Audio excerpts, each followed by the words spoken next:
안녕하세요. 부동산을 쉽게 다양하게 깊이 있게 분석하는 부동산의 비밀입니다. 요즘은 작년 이맘때가 생각이 납니다. 작년 이맘때 부동산 상황은 어땠나? 그에 비해서 1년이 지난 지금은 부동산 상황은 또 어떻게 변했나? 그러면 또 내년에 부동산 상황은 또 어떻게 변할까? 나는 청약을 준비할 것인가? 아니면 구축 매매를 할 것인가? 평생 전세나 월세로 나는 과연 살 수 있을까? 무주택자든 1주택자든 또는 다주택자든 집은 평생 사람을 고민하게 만드는 그런 키워드입니다. 작년 이맘때 상황을 잠깐 정리하자면 작년 여름까지는 부동산에 엄청난 문의 전화가 왔습니다. 집을 사고 싶어 하는 사람이 그만큼 많았다는 얘기입니다. 그럼 그 당시에 집을 사던 사람은 누굴까? 20, 30, 40 세대였습니다. 그러면 집을 팔던 사람은 또 누굴까? 50, 60, 70 세대가 많았습니다. 그냥 제 체험입니다. 현장에서 부동산 거래를 하면서 유독 강하게 느끼던 제 체감지수, 청년층은 집을 사고 중장년층은 집을 팔고 다 그런 건 아니지만 비율은 확실하게 많았습니다.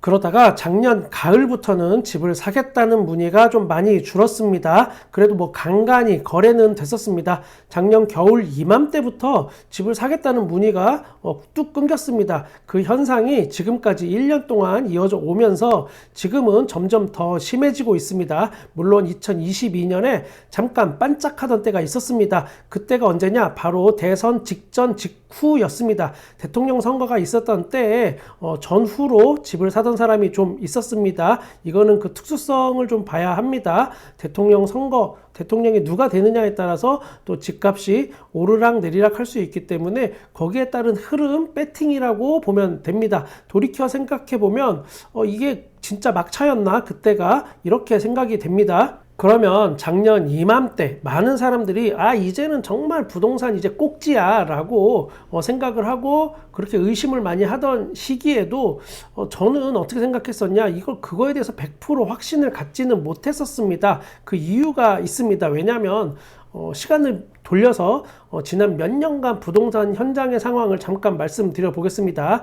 2018년쯤에는 저는 이제 집값이 정말 떨어지겠구나 라고 생각했습니다. 실제로 집값도 주춤하던 시기가 있었고 이미 그때 당시 가격도 아파트 가격이 소득 대비해서 아파트 가격은 상당히 비싼 상태였습니다. 돈을 벌어서 정상적으로 집을 사기가 어렵다고 판단을 했습니다. 거기에 또 강력한 부동산 규제가 계속 이어졌습니다. 이때 부동산 거래 사례를 하나 말씀드리겠습니다. 역세권에 있는 서울의 신축 아파트를 신고가로 내놓은 사람이 있었습니다. 그 당시 가격이 10억이었습니다. 그 집을 매수자 A가 나타났는데 30대 여성분이 영끌을 해서 이거를 샀습니다. 대출을 최대한 당겨야 하는 그런 사정이 있었던 매수자 사정을 제가 알고 있었기 때문에 이분이 굉장히 힘들게 영끌을 하는 걸 알고 있었습니다. 이거 어쩌지? 너무 비싸게 사는 거 아닌가? 대출을 저렇게 당겨서 어떻게 감당하려고 하지? 이런 생각이 계속 머릿속에 돌았습니다. 만약 그때 제가 오지랖 넓게 그 매수자한테 제 생각에는 이 집이 좀 비싸니까 이렇게 무리해서 집을 사시는 거는 좀 아닌 것 같으니까 나중에 또 그리고 지금은 부동산이 정점을 찍은 것 같아요. 그러니까 나중에 하세요 라고 그분한테 말을 했다면 나는 과연 착한 부동산이었을까? 절대 착한 부동산이 아니고 그거는 미친 부동산이 되는 거였습니다. 미친 부동산. 자, 그 집은 2019년, 2020년, 2021년까지 거의 한 50에서 60% 정도 상승을 했습니다. 15억 이상 치고 올라갔습니다. 제 생각이 정말 보기 좋게 틀린 순간이었습니다. 만약 그때 제가 오지랖 넓게 이렇게 주저리 내 생각을 손님께 말했다면 저는 그 사람이 5억 이상 벌 수 있는 기회를 강탈한 아주 정신나간 사람이 되는 겁니다.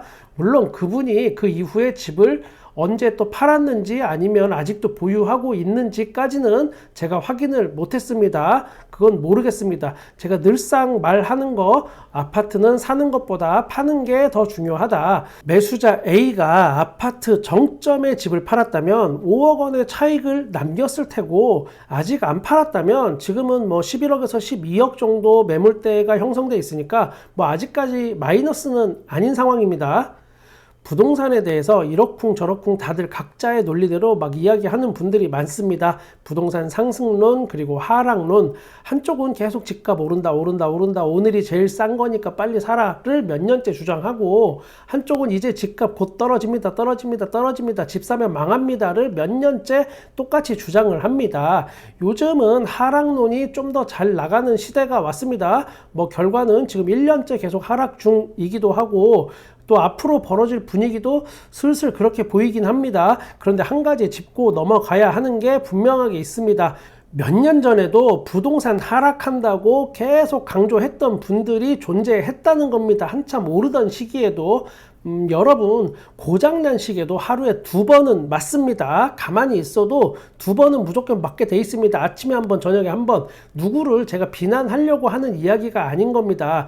차라리 그냥 있는 그대로의 어떤 부동산 현상을 정확하게 보는 게 제일 도움이 될 수도 있다라는 말씀을 드리고 싶은 겁니다. 2021년 초에 집을 샀던 매수자 B씨 이야기 한번 해보겠습니다. 젊은 신혼부부였고 갭 투자로 아파트를 매수했습니다. 10억 중반에 집을 샀고 한때는 이 집이 13억까지 찍었습니다. 13억대.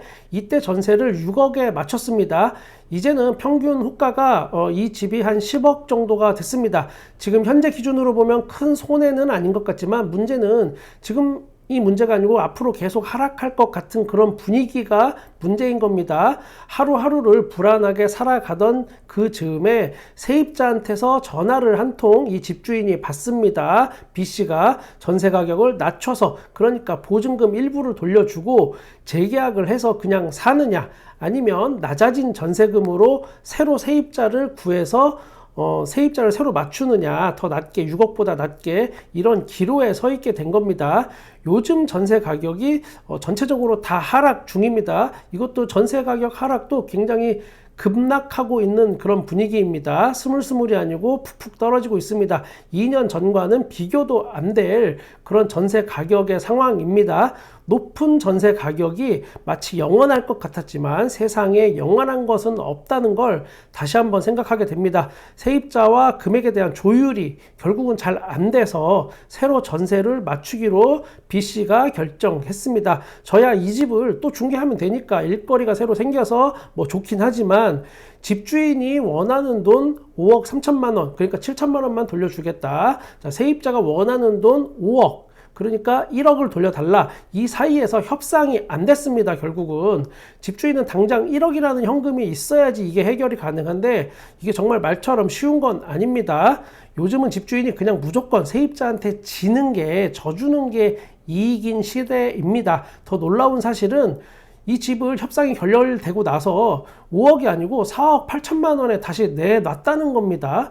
제가 집주인과 세입자 사이에 중재자 역할을 직접적으로 한 게 아니라서 상담만 해드린 거라서 뭐 정확한 이유는 모르겠지만, 그냥 5억에 재계약을 하는 게 더 이익일 텐데 저도 잘 이해는 안 갑니다. 그 집의 세입자는 6억에서 5억으로 변경 재계약을 원한 건데 그냥 그걸 해주지, 뜬금없이 협상이 안 된 후에 나가기로 결정이 되고 4억 8천만 원에 더 낮은 가격에 집을 내놓는 건, 이건 또 무슨 경우인지, 그냥 제 추측은 뭔가 협상 과정에서 서로의 감정이 좀 상한 게 아닐까 생각이 됩니다.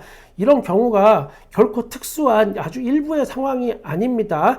비슷한 건이 요즘 많이 있고, 이런 게 하여튼 굉장히 상당한 수가 있습니다. 요즘의 전세 트렌드는 집주인이 세입자한테 몇 억 돌려주더라도 그냥 서로 살던 대로 사는 게 트렌드입니다. 왜냐? 일단 이사를 가면 중개 수수료가 집주인이든 세입자든 다 발생을 하게 됩니다. 세입자는 이사 비용까지 추가가 됩니다.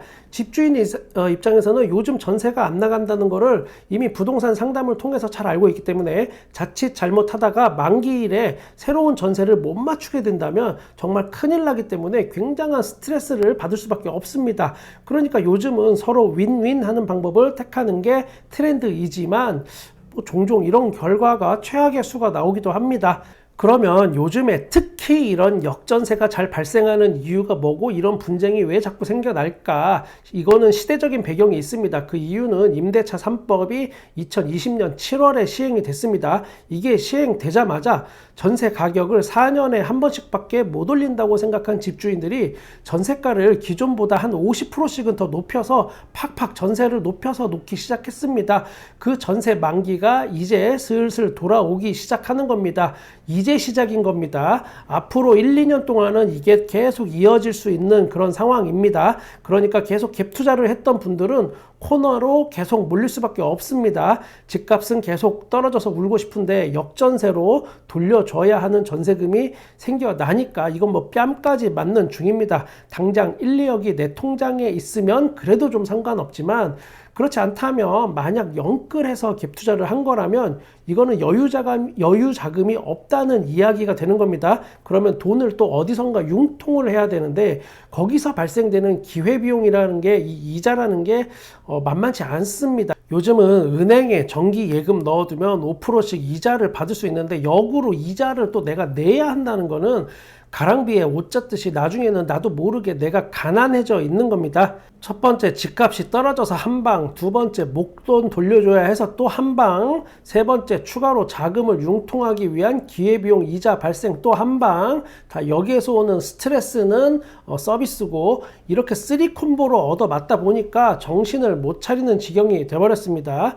앞서 설명드린 이야기는 영끌로 갭 투자한 분들이 요즘에 처한 상황이고 어떤 가장 흔하게 발생하는 거고 있는 이야기를 좀 그대로 해드렸다면 이번에는 영끌로 실거주로 할 집을 샀다가 벌어지는 현상을 설명드려 보겠습니다. 영끌 C가 있는데 C는 8억에 집을 샀습니다. 아파트를 집을 사고 순식간에 이게 10억 가까이까지 막 치고 올라갑니다. 그래서 곧 10억 클럽이 되네 마네 막 이렇게 들떠 있던 적이 뭐 불과 한 1년 전 뭐 이때입니다. 그러다가 최근에 집을 급하게 내놓기 시작했습니다. 9억에 내놨습니다. 집 산 지 이제 만 2년이 되는 사람입니다. 그놈의 실거주 2년 요건 왜 채웠는지 저는 뭐 이해는 갑니다. 알긴 알겠는데 요즘 이런 분들이 많아졌습니다. 2, 3년 내에 다시 집을 파는 분들. 그런데 또 중요한 특징이 하나 있습니다. 절대 내가 산 가격보다 낮춰서는 안 팔려고 합니다.